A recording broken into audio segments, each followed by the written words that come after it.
শিলার ছলছল দৃষ্টিতে ঝাপসা হয়ে যাওয়া ভূপেনের ছায়ামূর্তির দিকে এক মনে তাকিয়ে থাকতে থাকতে আকাশ পাতাল ভাবতে লাগল। এতদিনের পরিচয়, তার এত ভালো লাগা হয়তো প্রেমে পরিণত হয়েছিল। সেসব কিছুকে পেছনে ফেলে তাকে আজ চলে যেতে হচ্ছে, নিজের অনিচ্ছার সত্ত্বেও। আর হয়তো কোনোদিনও ফিরে পাবে না, সেই মানুষটাকে আর হয়তো দেখতে পারবে না।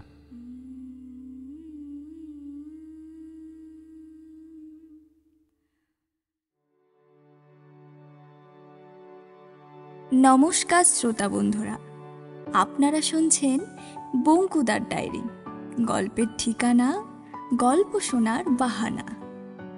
আজ মানিক বন্দ্যোপাধ্যায়ের লেখা জটিল মনস্তত্ত্ব এবং কঠিন প্রেমের গল্প শৈলজশিলা। গল্প পাঠে শান্তনু, রজতের ভূমিকায় প্রদীপ্ত, ভূপেনের ভূমিকায় শুভ এবং শিলার ভূমিকায় খুশি। আরও ভিন্ন স্বাদের গল্প শুনতে আমাদের এই চ্যানেলটিকে সাবস্ক্রাইব করে নেবেন। গল্পের সমস্ত প্রেক্ষাপট সম্পূর্ণ কাল্পনিক। লেখক গল্পের প্লট তৈরি করতে এগুলি সৃষ্টি করেছেন। টিম বঙ্কুদার ডায়েরি এর জন্য কোনোভাবেই দায়ী নয়। তাহলে এই জটিল প্রেমের গল্প শুরু করা যাক।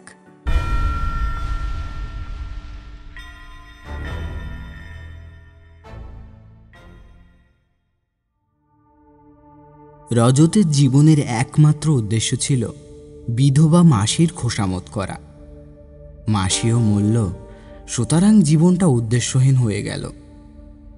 বন্ধু বান্ধবদের কুপরামর্শে একদিন সুপ্রভাতে মেয়ে দেখতে গিয়ে যৎপরনাস্তি অপমানিত হল।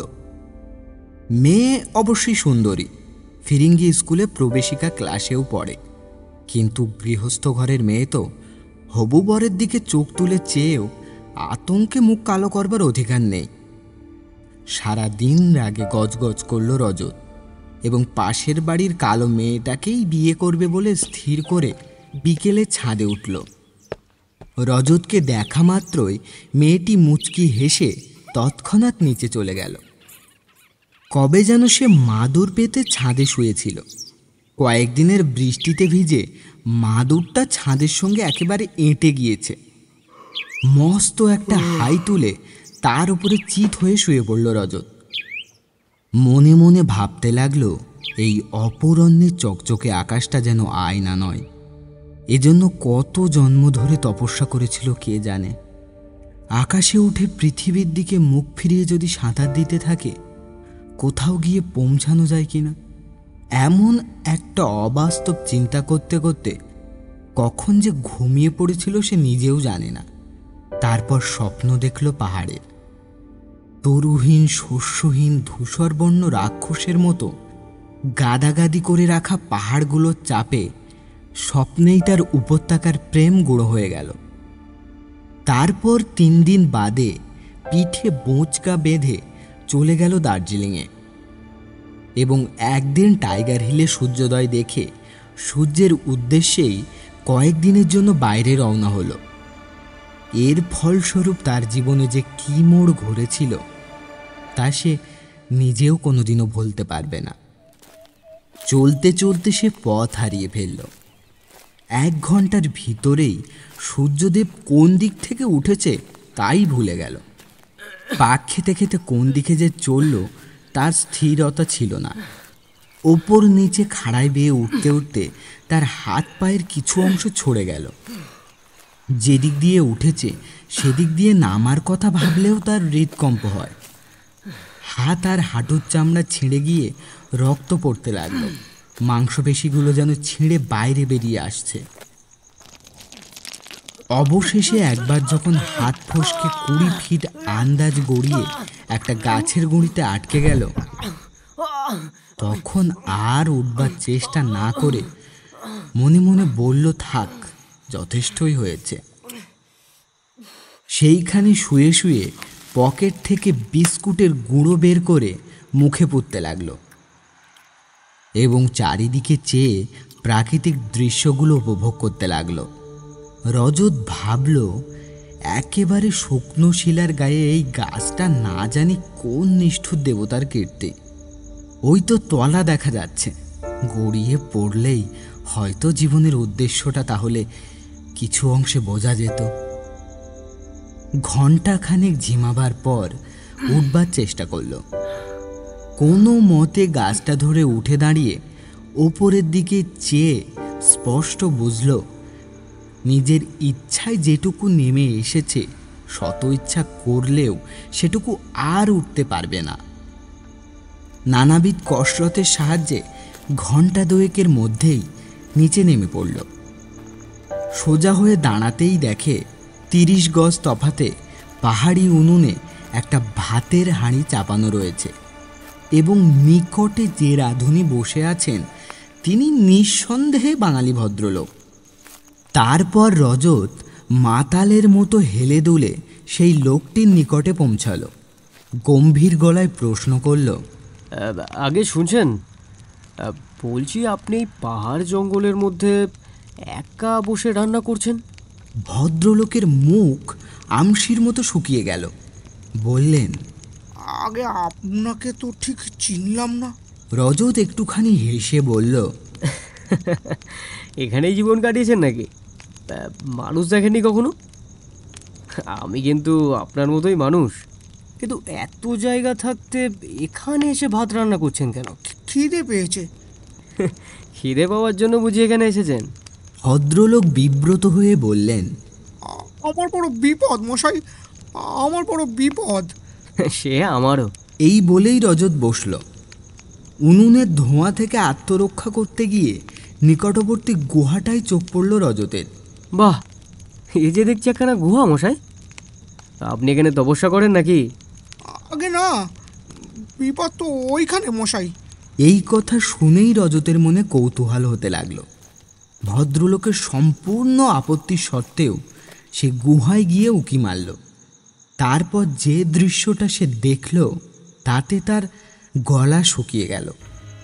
একটি যুবতী মেয়ে মাদুরে শুয়ে বেদনায় কাতরাচ্ছে। রজত ভীষণ উত্তেজনায় লোকটির কাছে ফিরে গিয়ে চাপা গলায় বলল, এই যে বিষম কাণ্ড মশাই। আগে হ্যাঁ, আপনি ঠিকই দেখেছেন, ওর সন্তান হচ্ছে। কি বলছেন? রজত যত দুর্গম পথ দিয়েই আসে না কেন, এখানে আসবার পর একটা সুগম পথও আছে তা দেখা গেল। এই পথ দিয়ে প্রত্যেক দিন দুবেলা 5-6 মাইল চড়াই উতরায় ভেঙে নানাবিধ প্রয়োজনীয় দ্রব্যাদি সংগ্রহ করে আনবার ভারটা তার ওপরেই পড়ল। সে দেখল ভদ্রলোকটি বেজায় কুঁড়ে। দুবেলা রান্না করেন, খান আর গুহামুখে মস্ত পাথরের ঠেস দিয়ে বসে চুপচাপ আকাশ পাতাল ভাবেন, একেবারেই অকর্মণ্য। তারপর একদিন গুহা আলো করে একটি মেয়ে হয়েছে। ট্যাঁটা করে কাঁদে আর চুকচুক করে দুধ খায় আর চোখ বুজে ঘুমায়। রজত তাকিয়ে দেখে আর তারিফ করে। বলি, লোকজন ডেকে এবার শহরে নিয়ে যাওয়ার ব্যবস্থা করা যাক, কি বলেন মশাই? লোক ডাকার কথা শুনলে লোকটা কেমন কাঁদো কাঁদো হয়ে যায়।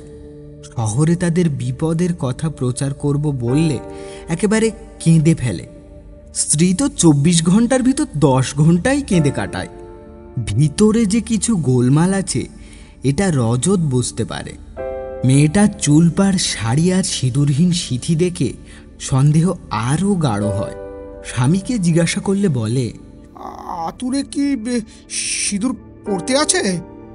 আর স্ত্রীকে জিজ্ঞাসা করলেই সে ডুকরে কেঁদে ওঠে। বড়ই জটিল ব্যাপার। রজতের সব দুঃস্বপ্নের মতো লাগে। দিন 10 বাদে কিন্তু সব সরল হয়ে গেল। রজত সকালে খাদ্য ও দুগ্ধের সন্ধানে বাইরে গিয়েছিল। ফিরে এসে দেখে কচি মেয়েটা কাঁদতে কাঁদতে গলা শুকিয়ে মরতে বসেছে। মা বাপ কারো কোনো চিহ্ন পর্যন্ত নেই। মেয়েটার কাছে একটা চিঠি পড়েছিল, যেমন সংক্ষিপ্ত তেমন ভীষণ। রজতের উপকারের জন্য কৃতজ্ঞ হয়ে নামধাম না দিয়েই লোকটা রহস্যের মীমাংসা করে দিয়ে গিয়েছে। মেয়েটি নাকি লোকটার স্ত্রী নয়, বাল্য বিধবা কন্যারত্ন। পাপটাকে যাতে গুহাতেই ফেলে রেখে রজত জগতের কল্যাণ করে, শেষের দিকে এরূপ একটা অনুরোধ জানানো হয়েছে। খুকিকে কোনো প্রকারে একটু দুধ খাইয়ে রজত তার মাথায় হাত দিয়ে বসে রইল। অনুপস্থিত বিধবাটি এবং তার বাপের উদ্দেশ্যে তার গালাগালি শুনে গুহার পাথরগুলিও বোধহয় সেদিন লজ্জা পেয়েছিল। তারপর 15 বছর কেটে গেছে। মেয়েটি গুহা আলো করে জন্মেছিল। এখন রজতের বাড়িটা এমন আলো করে আছে যে এই পৌঢ় বয়সে মাঝে মাঝে চোখে অন্ধকার দেখতে আরম্ভ করেছে। একরাশি কালো চুল পিঠে ছড়িয়ে ফর্সা একখানি কাপড় পরে চঞ্চল পদে সারাদিন তার চোখের ওপর ঘুরে বেড়ায়। সন্ধ্যার পর আলোর সামনে পড়তে বসে ছটফট করে। রজত চেয়ে দেখে আর তারিফ করে। মেয়েটা যে এত সুন্দর, এ যেন তার কাছে অবিশ্বাস্য সুখ। কত কি মনে হয়। পিছু হাঁটতে হাঁটতে সে যেন একেবারে কৈশোরের প্রান্তে গিয়ে দাঁড়ায়। ওর ওই টানা টানা চোখ আর রাঙা ঠোঁট আর অপূর্ব গঠন যেন তাকে আকৃষ্ট করে রাখে। রাত দুপুরে তার ঘরের দরজায় টোকা দিয়ে অদ্ভুত গলায় ডাকে, শিলা, শিলা। সে অবশ্য ঘুমিয়ে থাকে। নিজেরই মুখের ডাকে নিজের ভবিষ্যৎ ভূতটা যেন সামনে এসে দাঁড়ায়। অকস্মাৎ এমন আতঙ্কে আতঙ্কিত হয় সে বলবার কথা নয়। তখন নিজের ঘরে ছুটে গিয়ে কাঁপতে কাঁপতে বিছানায় শুয়ে পড়ে। অন্ধকারে হাতে চুরুট দেশলাই খুঁজে নিয়ে তাড়াতাড়ি চুরুট ধরিয়ে টানতে গিয়ে কাশতে আরম্ভ করে দেয়।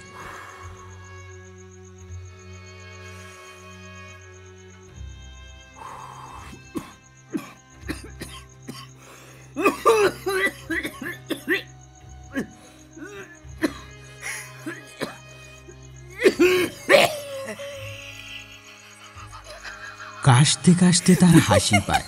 তার হাসির শব্দে অন্ধকার যেন নড়ে ওঠে। বাড়িটা যেন বিরক্তিতে একটু কাঁপে আর গা যেন ছমছম করে। গলা চেপে হাসি থামাতে গিয়ে গো গো শব্দ হয়। তাড়াতাড়ি হাত সরিয়ে নিয়ে রজত উঠে বসে। খোলা জানলায় শব্দ হয়, দাদু, ও দাদু, কে রে? তুমি কি জেগে আছো দাদু? কি রে শিলা? আমার না খুব ভয় করছে দাদু। এক্ষুনি শুনলাম কে কে যেন হাহা করে হাসছিল। এই কথা শুনেই রজত শিউরে ওঠে। চৌকির প্রান্তটা শক্ত করে চেপে ধরে বলে, ভয় আবার কিসের? যা যা ঘুমোতে যা। দাদু, দরজাটা একটু খোলো না দাদু। আমি তোমার ঘরে শোবো দাদু। দরজাটা একটু খোলো না। মেয়েটা বলে কি? এই নিস্তব্ধ রাত্রি, অনুভূতিতে ঘা মারা এই গাঢ় অন্ধকার, অর্ধোন্মাদ এই নিদ্রাহীন তৃষিত পৌঢ়, এই ঘরে সে শুতে চায় কোন হিসেবে? রজত জোরে ধমক দিয়ে ওঠে, রাত দুপুরে জ্বালাতন করিস না তো শিলা। তারপর নিজেরই চমক লাগে। মিনিট খানেক ঘড়িটার টিকটিক শব্দ ছাড়া সব স্তব্ধ হয়ে থাকে। তারপর শুনতে পায় অবাধ্য মেয়েটা জানলা ছেড়ে এক পা নড়েনি। তখনও ফুপিয়ে ফুপিয়ে কাঁদছে।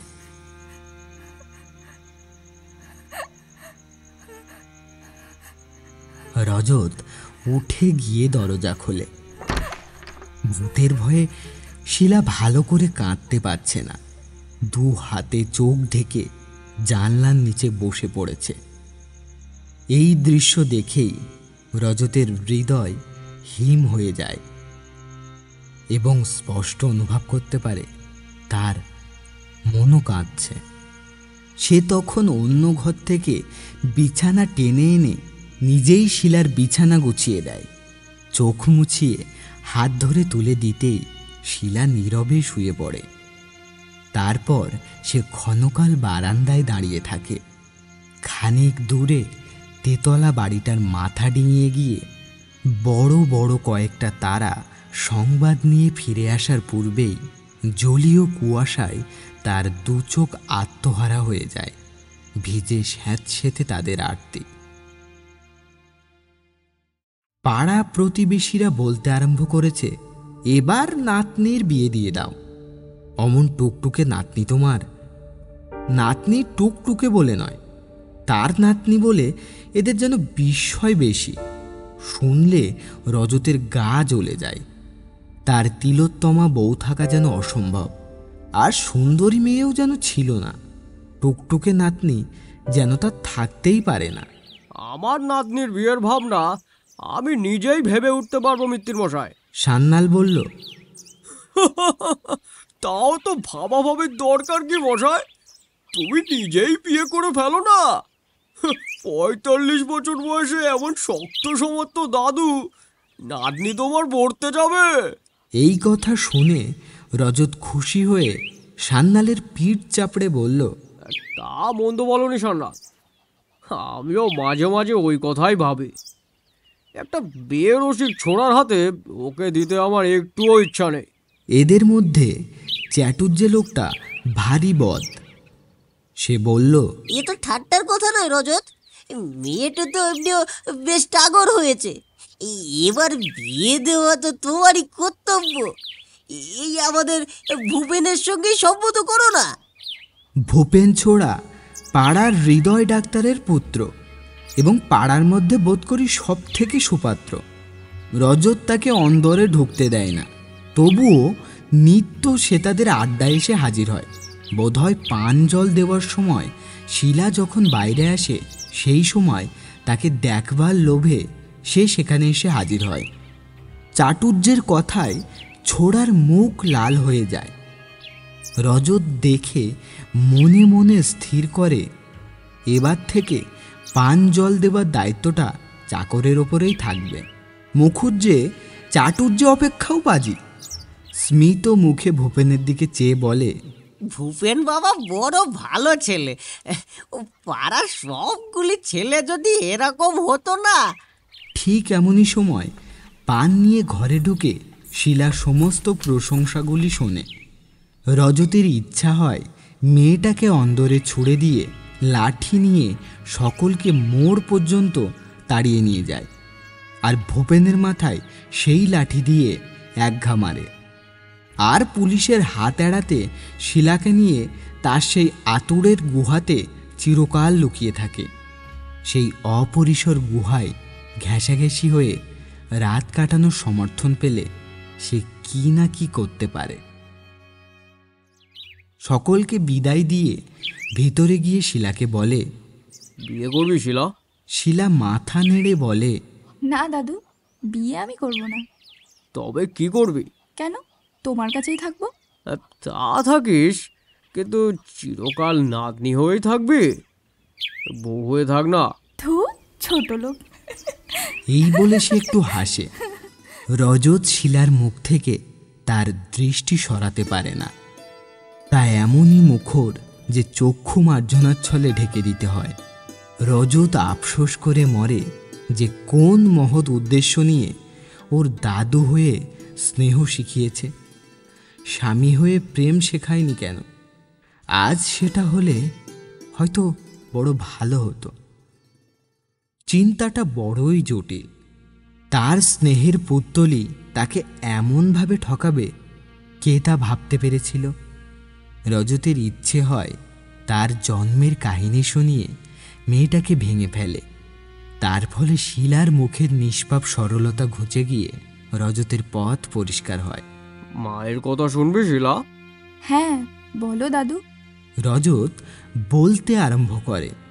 গুহার আবছা আলোয় শিলার জন্মকথা। কিন্তু যতবারই বলে, আসল বক্তব্যটা গোপন থেকে যায়। শেষ করে একটা মিথ্যে বলে। অযত্নে অচিকিৎসায় ঠান্ডায় না দেখা মার শোচনীয় মৃত্যু কাহিনী শুনে শিলার চোখ দিয়ে জল পড়ে। রজত দীর্ঘ নিঃশ্বাস ফেলে ভাবে, বদমাইশ তো সে কোনো দিনই ছিল না, আর ভবিষ্যতে হতেও পারবে না। অন্যায় করবার অক্ষমতায় তার নিজের মনে সন্তুষ্টি জন্ম হয়। এটা মনে করেই সে এটুকুতেই খুশি থাকে। কিছুকালের মধ্যেই রজতের শিলাকে চুম্বন করবার মতো পরিস্থিতি সৃষ্টি হয়ে গেল। কেমন করে গেল তা এত বেশি সূক্ষ্ম যে ভাষায় মোটা ইঙ্গিতে সংক্ষেপে প্রকাশ করা দুর্বিষহ। শিলার বয়স আর 15 নেই, 16 হয়েছে। কয়েকদিন থেকে রজত লক্ষ্য করছে সে গম্ভীর হয়ে উঠেছে, কিন্তু কি এক না জানা ভয়ে তার চোখ দুটো সবসময় চঞ্চল, মুখ যেন বর্ষণহীন শ্রাবণের আকাশ। ক্রমাগতই কালো কালো মেঘ ভেসে যাচ্ছে। সকালবেলা রজত টাকা পয়সার হিসেব নিয়ে ব্যস্ত থাকে। মুখ তুলেই দেখে একটা অদ্ভুত বিষণ্ণ মুখভঙ্গি করে শিলা তার দিকে এক দৃষ্টে চেয়ে আছে। রজতের চোখে চোখ পড়তেই শিলা সরে যায়।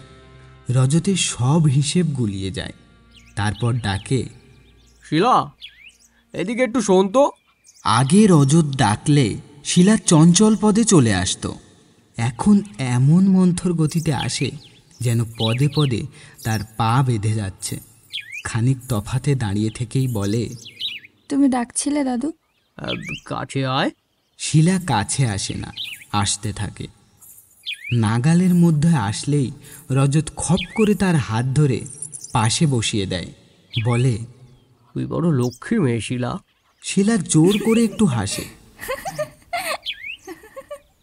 রজত বলে, তুই আমাকে ভালোবাসিস শিলা? পরম আশ্বস্ত হয়ে সে তৎক্ষণাৎ বলে, বাসি দাদু। কি ঘামাচি মেরে দেবো বুঝি? সুতরাং রজতকে ওখানেই থামতে হয়, যদিও সে থামার অর্থ নেপথ্যে অগ্রসর হওয়া। আরে ঘামাচি কই রে? আমার আর ওইসব ঘামাচি টামাচি হয় না। দুবেলা কত সাবান মাখি তা তুই জানিস? খিলখিল করে হেসে শিলা প্রাণী বাঁচে, এবং এরপর থেকে কয়েকদিন ধরে সে আগের মতো হাসি খুশি হয়ে ওঠে। এই পরিবর্তন কিন্তু সাময়িক। তার শঙ্কা সংকোচহীন জীবন প্রবাহ আবার অবাধে বইছে দেখে রজত ঝিমিয়ে পড়ে। হাই তুলে মোড়ামুড়ি দিয়ে মেয়েটার নারীত্ব যে আবার ঘুমিয়ে পড়েছে, এটা তার ভালো লাগে না। আবার রজতের অজস্র সূক্ষ্ম ইঙ্গিতের পীড়ন চলে। হাসি খুশি মিলিয়ে গিয়ে শিলার কপাল হয় পাণ্ডুর, চোখ করে ছলছল। এমনিভাবে দিন যায়। অবশেষে একদিন বর্ষা ব্যাকুল দ্বীপ্রহরে রজত তার পুরু তামাকের ধোঁয়ায় বিবর্ণ ঠোঁট দিয়ে শিলার হাসি খুশি চিরকালের জন্য মুছে দিল। সে ভেবেছিল শিলা বোধহয় ঘুমোচ্ছে, কিন্তু পরে দেখল সে ধরা পড়ে গিয়েছে। কি কি হয়েছে দাদু? বলে শিলা ধড়মড় করে উঠে বসল। কত কথাই বলতে পারত সে। দাদামশাই নাতনির ঠোঁটে চুম্বন করছে, এর কত সঙ্গত ব্যাখ্যাই ছিল। চুম্বন যে লাভ রাইটের সভ্য সংস্করণ, এ কথা আজও সে জানে না। 2-4টে সস্নেহ বাণী বললে কত সহজেই রজত তাকে ভোলাতে পারত, কিন্তু সেসব কিছু না করে রজত বাইরে বেরিয়ে ছুট দিল। ছুটে রাস্তায় পড়ে হনহন করে পুরো 2 মাইল হেঁটে তারপর থামল। পথের ধারে একটা নির্জন গাছের তলায় দাঁড়িয়ে ভাবতে লাগলো আর কত ঘন্টা পরে তার বাড়ি ফেরা চলবে। রজতের হঠাৎ খেয়াল হলো একটা শীর্ণকায় বৃদ্ধ ভদ্রলোক 2 হাতের ভিতরে এসে তীক্ষ্ণ দৃষ্টিতে তার মুখে যেন কি খুঁজছে।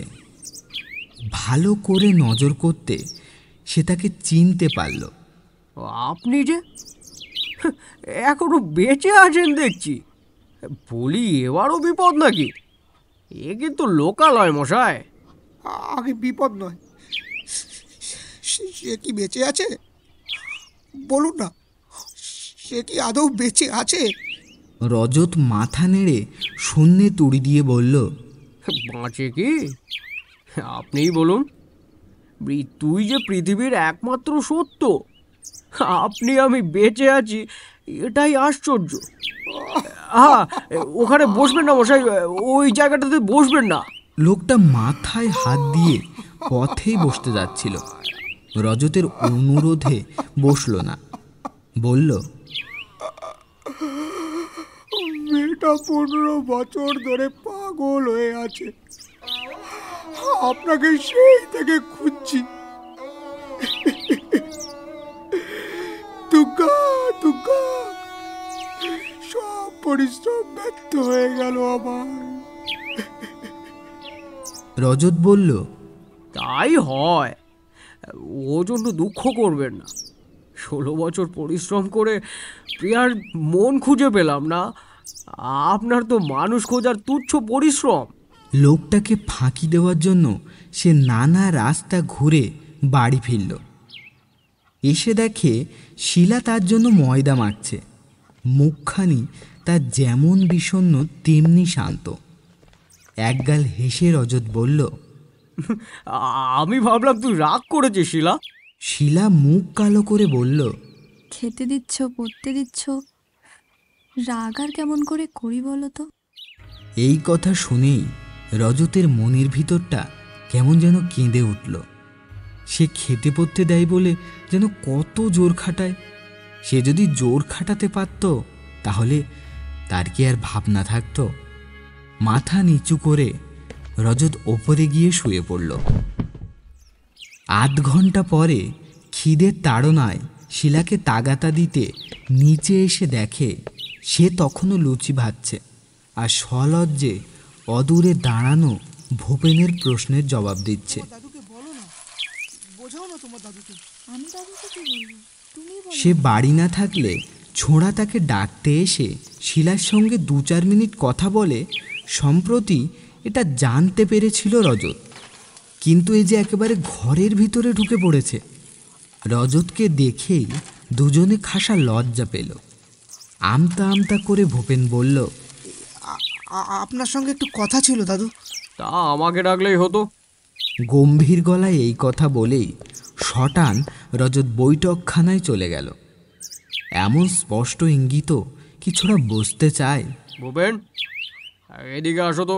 তারপর সে তাকে হাঁক দিয়ে ডেকে আনলে তবেই শিলার সঙ্গে তার গল্প ফুরোলো। কি কথা বলতে চাও শুনি? তাড়াতাড়ি বলো, আমার অত সময় টময় নেই। আসলে আসলে আমি আর শিলা একে অপরকে ভালোবাসি। আমি আমি শিলাকে বিয়ে করতে চাই দাদু। মুখ লাল করে কোনো মতে ভূপেন একটা কথা বলতেই রজত চটে উঠল। বটে, তো বিয়ে করে ওকে খাওয়াবি কি শুনি? এমএ ডিগ্রির ওই ডিপ্লোমা খানা? আগে না না দাদু, ইতিমধ্যে আমি একটা 300 টাকা বেতনের চাকরি জোগাড় করেছি। এই কোনো মতে চলে যাবে। আর আপনি দেখবেন শিলা আমার কাছে ভালো থাকবে, ভালো থাকবে শিলা আমার কাছে, ভালো থাকবে। ছোঁড়া যে ইতিমধ্যে 350 টাকার চাকরি বাগিয়ে 8 ঘাট বেঁধেই এসেছে সে সংবাদ রজত রাখে না। প্রথমটা বেশ ভড়কে গেল সে, কিন্তু মুহূর্তেই সামলে নিয়ে বলল, তা হোক, কিন্তু তোমার সঙ্গে আমি ওর বিয়ে দেব না। কেন দাদু? সে কইবে তো আমি তোমাকে দেবো কেন বাবু?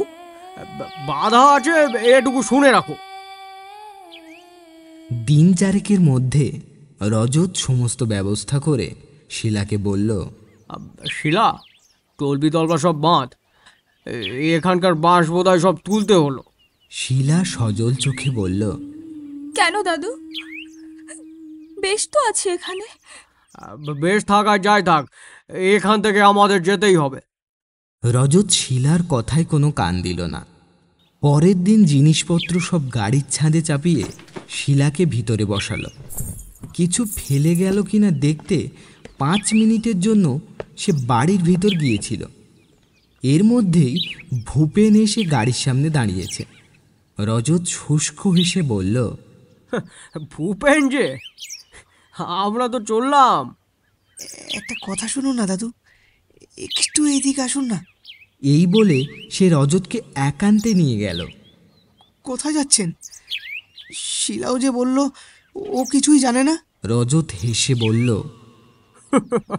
কোথায় যে যাব সেটা আমিও জানি না। ওই গুহায় টুহায় আশ্রয় নেবো ভাবছি। এক মুহূর্ত স্তব্ধ থেকে ভূপেন বলল, আপনার মত কি কোনোদিনও বদলাবে না দাদু? এ বিয়ে না হলে যে আপনার নাতনিও কোনো দিনও সুখী হবে না। রজত খানিকটা গম্ভীর হয়ে বলল, দেখো বাবু কবি, তোমায় একটা সৎ উপদেশ দিই, শুধু কাব্যচর্চা করে জীবনটাকে মাটি করো না। জীবনে আরো ঢের বড় বড় সাধারণ সুযোগ আছে। এই বলে সে হনহনিয়ে গিয়ে গাড়িতে উঠে পড়ল।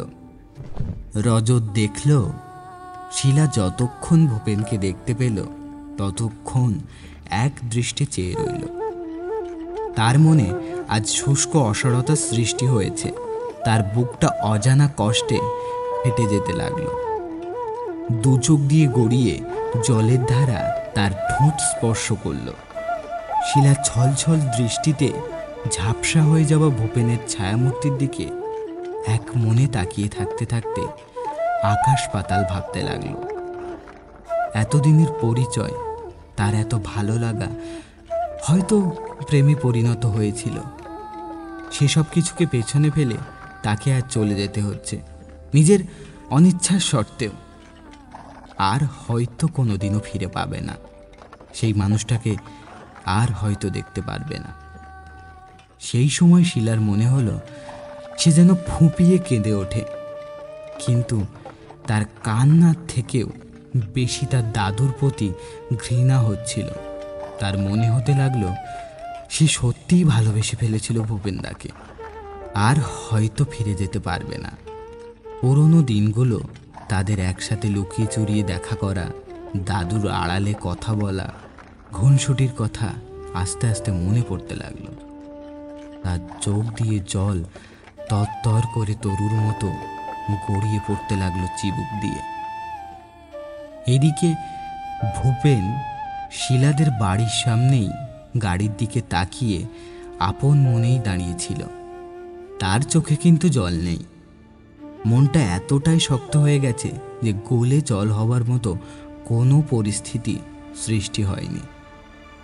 তার ভাবনা, ভালোবাসা সব যেন এক নিমেষে মুছে গেল।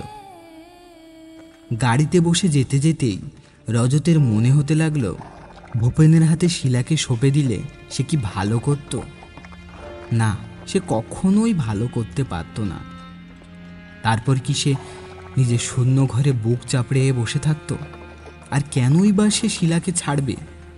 শিলাকে বিলিয়ে দেওয়ার জন্য এত কষ্টে এত যত্নে তো সে মানুষ করেনি। গুহার মুখে ফেলে আসলে সে বাঁচত না। সে তার প্রাণ রক্ষা করেছে, তার চেয়ে ভূপেনের অধিকার কি বেশি? সে মনে মনে ভাবল শিলাকে সে সত্যিই ভালোবাসে। তার যেমন প্রকৃতি, তার ভালোবাসা তেমনই। 150 কোটি মানুষের মধ্যে রজত যেমন মিথ্যা নয়, তার এই ভালোবাসাও তেমনি মিথ্যা নয়। তার এ প্রেম যেন গোড়া ঘেঁষে কাটা তরুর মতো। শাখা নেই, কিশলয় নেই, পাতা নেই, ফুল নেই, শুধু আছে মাটির ওপরে শক্ত গুঁড়ি আর মাটির নিচে সরস সতেজ মূল। রজত পশ্চিমে একটা শহরের প্রান্তে নিরালা বাগান বাড়িতে শিলাকে নিয়ে ঘর বেঁধেছে। রোমান্স একেবারে রোমাঞ্চকর হয়ে উঠেছে। আষাঢ়ের মেঘের মতো গম্ভীর হয়ে শিলা তার তেমনি সেবা করছে। পরিহাস করলে হাসে না, মিষ্টি কথা বললে শ্রান্ত চোখ তুলে তাকায়। রজত হাত ধরে সোহাগ করতে চাইলে কাগজের মতো সাদা আর পাথরের মতো শক্ত হয়ে ওঠে। রজত ইঙ্গিতে বলে, বেঁচে থাকতে হলে সবই তো চাই শিলা। শিলা বলে, মরাটাও তো কঠিন নয় দাদু। তা বটে, বলি যার অন্যথা নেই তাকে তো মানতে হয়। জানি, কিন্তু মানার পরটা তো আমি তোমার কাছ থেকে শিখবো না দাদু। দিনের ব্যাপারটা এখন এরকম দাঁড়িয়েছে, রাতের ব্যাপারটা আবার অন্যরূপ। বাইরে কোনোদিন জ্যোৎস্না থাকে, কোনোদিন থাকে না। কোনোদিন বৃষ্টি পড়ে, কোনোদিন পড়ে না। দু হাতে বুক চেপে রজত বিছানায় উপুড় হয়ে পড়ে থাকে। তার আর ঘুম আসে না। ঘুম যে আসবে না সেটাও সে জানে, সেজন্য তার কোনো ভাবনা নেই। কিন্তু ঘরের বাতাস যেন নিঃশ্বাসের পক্ষে উপযুক্ত নয়। তার দেহের ওপর কাঁটা দিয়ে কে যেন তাকে জীবন্ত কবর দিচ্ছে বলে তার মনে হয়। তারপর এক সময় পা টিপে টিপে গিয়ে সে শিলার দরজায় ধাক্কা দিয়ে বলে, শিলা, তোর কি আজকাল আর ভয়টাই করে না শিলা? 24 ঘন্টাই তো ভয় করে দাদু। তবে দরজাটা খোল, সব ভয় মিটিয়ে নে। শিলা কঠিন স্বরে বলে, ঘুমাও গে যাও দাদু, আর এই দরজার সামনে আসবে না। এরপর যদি এরকম করো, আমার যেদিকে দু চোখ চাই চলে যাব। রজত নিজের ঘরে ফিরে গিয়ে দু হাতে বুক চেপে শুয়ে পড়ে। শৈলে যার জন্ম, শিলা যার নাম, সে যে শিলার মতো শক্ত হবে সে কথা রজতের জানাই আছে। কিন্তু চিরকাল রসে ডুবিয়ে রাখলেও শিলা কেন গলবে না, এ কথা ভেবে রজতের মাথা গরম হয়ে ওঠে।